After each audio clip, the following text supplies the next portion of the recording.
নমস্কাৰ। আমি ইয়াৰ আগৰটো খণ্ডত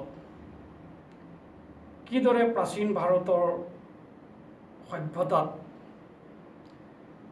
ষোল্লটা সংস্কাৰৰ দ্বাৰা প্ৰত্যেকজন মানুহকে শুদ্ধিকৰণেৰে পূৰ্ণ কৰি তোলে সেই বিষয়ে আমি প্ৰথম 5টা সংস্কাৰৰ বিষয়ে মই আপোনালোকৰ আগত কৈছিলোঁ। আজি 6ষ্ঠ অধ্যায়ৰ পৰা আমি আৰম্ভ কৰিম। 6ষ্ঠ সংস্কাৰৰ পৰা 6ষ্ঠ সংস্কাৰটো হৈ গ'ল নিষ্ক্ৰমণ সংস্কাৰ।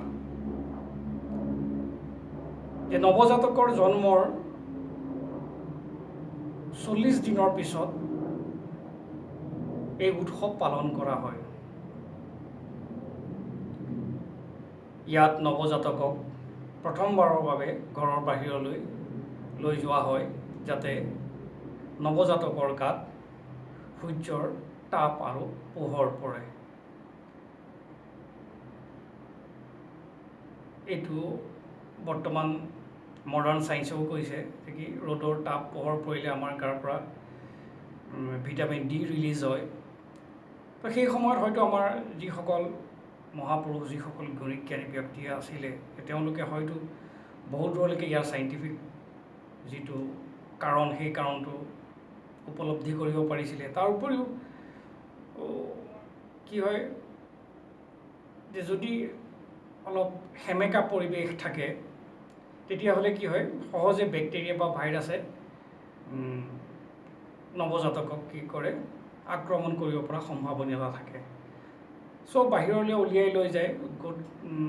ৰ'দৰ পোহৰ পৰিলে সেই বেক্টেৰিয়া ভাইৰাছবোৰো নিশ্চয় নিৰ্মূল হ'ব।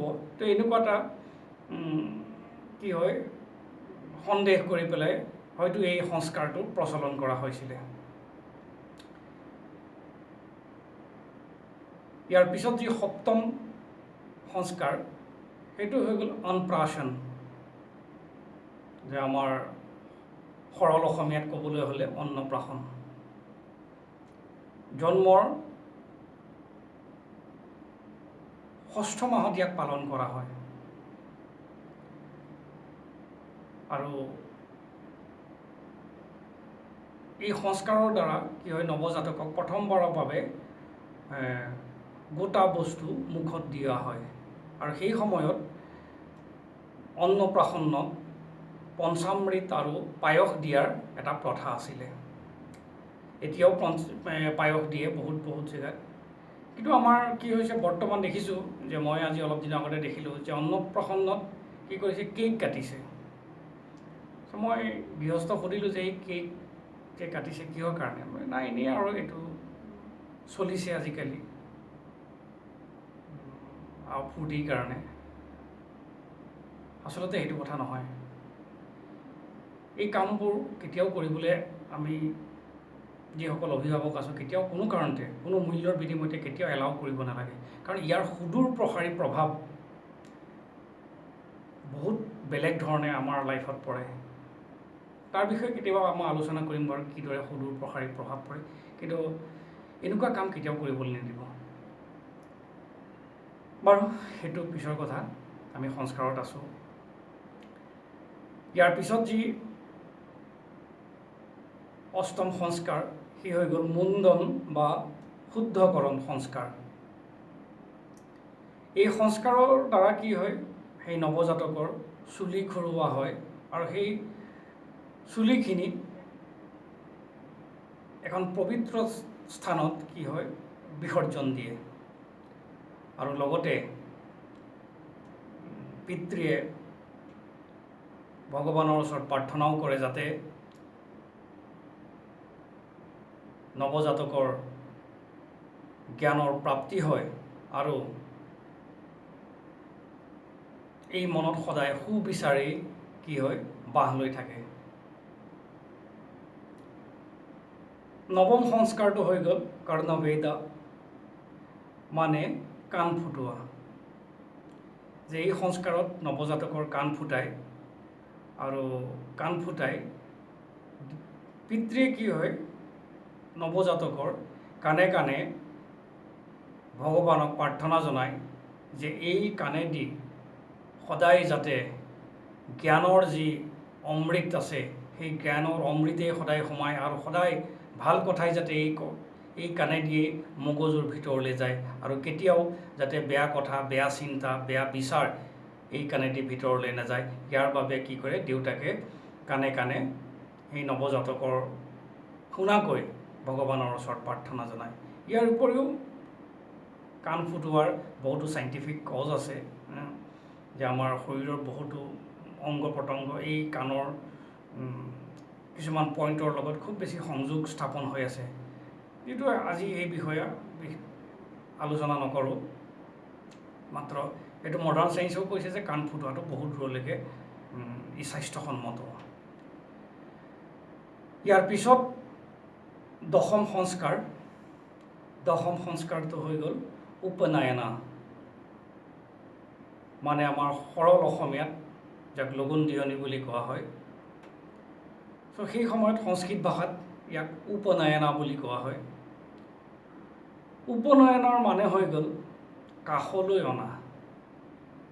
পিতৃয়ে সন্তানক গুৰুৰ কাষলৈ অনা, গুৰুৱে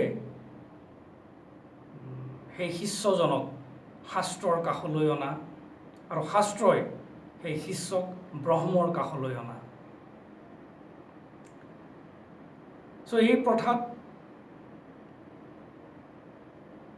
শিষ্যই কি হয়, যজ্ঞৰ সমিধা লৈ গুৰুৰ সন্মুখত বহিব লাগে।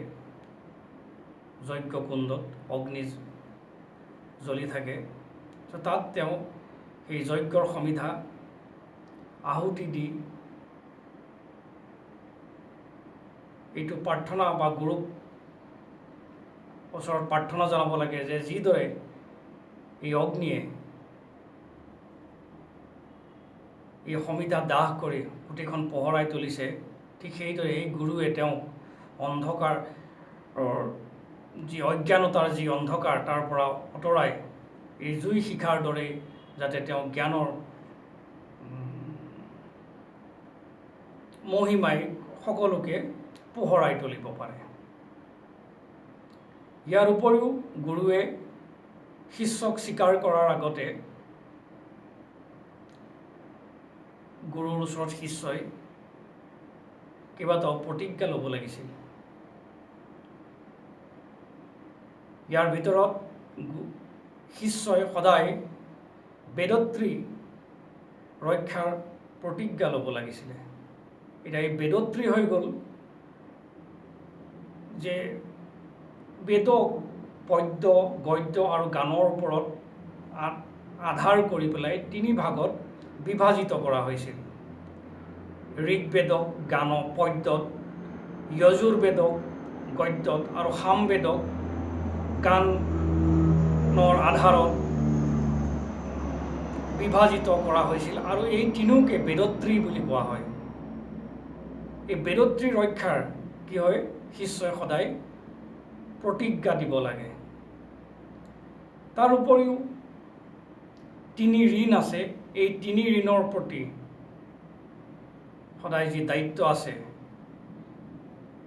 আৰু এই 3 ঋণ পালন কৰিম বুলিও কি হয়, শিষ্যই গুৰুৰ ওচৰত প্ৰতিজ্ঞাবদ্ধ হ'ব লাগে। এই 3 ঋণ হৈ গ'ল দেৱ ঋণ, ঋষি ঋণ আৰু পিতৃ ঋণ।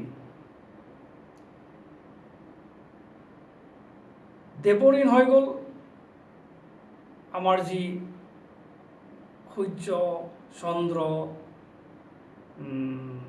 বায়ু, পানী, গছ, বতাহ, এই যি প্ৰকৃতিৰূপী যি দেৱতা আছে, যাৰ দ্বাৰা আমি এই পৃথিৱীত জীয়াই থকাটো সম্ভৱ হৈ উঠিছে,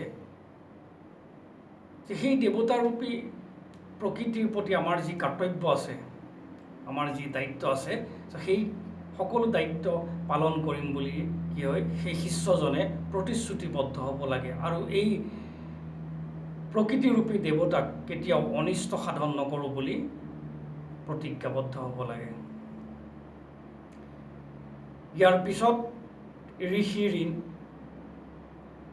ঋষি ঋণ মানে যিসকল গুৰুৰ দ্বাৰা সেই শিষ্যই অজ্ঞানতাৰূপী অন্ধকাৰৰ পৰা আঁতৰি আহি জ্ঞানৰ পোহৰ পাইছিলে, সেই গুৰুসকলৰ প্ৰতি তেওঁ যি কৃতজ্ঞতা, যি দায়িত্ব, সেই সকলো পালন কৰিম বুলি প্ৰতিজ্ঞাবদ্ধ হ'ব লাগে। যে শাস্ত্ৰ অধ্যয়ন আৰু অধ্যাপনাৰ দ্বাৰাই কি হয়, এই ঋষি ঋণ পৰিশোধ কৰা হয়। ইয়াৰ পিছত আছে পিতৃ ঋণ। যে আমাৰ পিতৃ মাতৃৰ প্ৰতি আমি কৃতজ্ঞতা জ্ঞাপন, কাৰণ সেই পিতৃ মাতৃৰ কাৰণেই আমি এই সুন্দৰ পৃথিৱীখন দেখিলোঁ। চ' সেই পিতৃ মাতৃৰ প্ৰতি কৃতজ্ঞতা আৰু তেওঁলোকৰ প্ৰতি আমাৰ যি দায়িত্ব, সেই দায়িত্ব আমি সুচাৰুৰূপে পালন কৰিম বুলি আমি প্ৰতিজ্ঞাবদ্ধ হ'ব লাগে। আৰু লগতে আমাৰ যি পূৰ্বপুৰুষ আছিলে, সেই পূৰ্বপুৰুষসকলৰ প্ৰতিও আমি কৃতজ্ঞতা কি হয় জনাব লাগে। আৰু এই শ্ৰাদ্ধৰ দ্বাৰা এই পিতৃ ঋণ পৰিশোধ কৰা হয়। শ্ৰাদ্ধ মানে এইটো নহয় যে মাহ প্ৰসাদ, কল, ফল মূল ইত্যাদি লৈ যি আমি পূজা কৰিলোঁ, সেইটো নহয়। শ্ৰাদ্ধ মানে হৈ গ'ল যে শ্ৰদ্ধা, যে তেওঁলোকৰ আমাৰ পূৰ্বপুৰুষসকলৰ, আমাৰ পিতৃ মাতৃৰ যি আধৰুৱা কাম আছিলে, সেই আধৰুৱা কামখিনি কি হ'ল আগুৱাই লৈ যাব পৰা, বংশৰ যি মৰ্যাদা আছিলে সেই মৰ্যাদা সদায় অক্ষুণ্ণ ৰখা ইত্যাদি। ইয়াৰ উপৰিও কিছু কিছু শাস্ত্ৰত মনুষ্য ঋণ আৰু ভূত ঋণৰ বিষয়ে উল্লেখ আছে। যে মনুষ্য ঋণ হৈ গ'ল যে আমাৰ অতিথিসকলৰ প্ৰতি যি আদৰ সাদৰ, যি কৰ্তব্য, বা আমাৰ সমাজৰ প্ৰতি আমাৰ যি কৰ্তব্য, সেই সকলো কৰ্তব্য আমি পালন কৰিম বুলি, বা সমাজৰ কোনো অনিষ্ট নকৰোঁ বুলি, সমাজৰ যি ৰীতি নীতি আছে তাক কেতিয়াও উলংঘা নকৰোঁ বুলি আমি প্ৰতিজ্ঞাবদ্ধ হ'ব লাগে।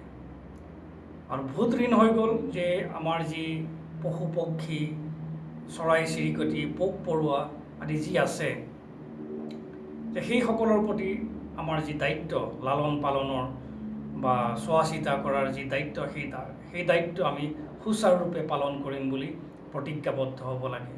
কাৰণ এই চৰাই চিৰিকটি বা পশু পক্ষী, পোক পৰুৱাৰ কাৰণেই আমাৰ মনুষ্য জাতি এই পৃথিৱীত জীয়াই থকাটো সম্ভৱ হৈছে। ইভেন মডাৰ্ণ ছায়েন্সেও কয়, যদিহে এই পশু পক্ষী বা পোক পৰুৱা ইত্যাদি নাথাকে, তেতিয়াহ'লে মানুহ হাৰ্ডলি 1.5 মাহ এই পৃথিৱীত মানুহৰ অস্তিত্ব থাকিব, তাৰপিছতে মানুহৰ কোনো অস্তিত্বই নাথাকিব। চ' কি সুন্দৰ ব্যৱস্থাৰ দ্বাৰা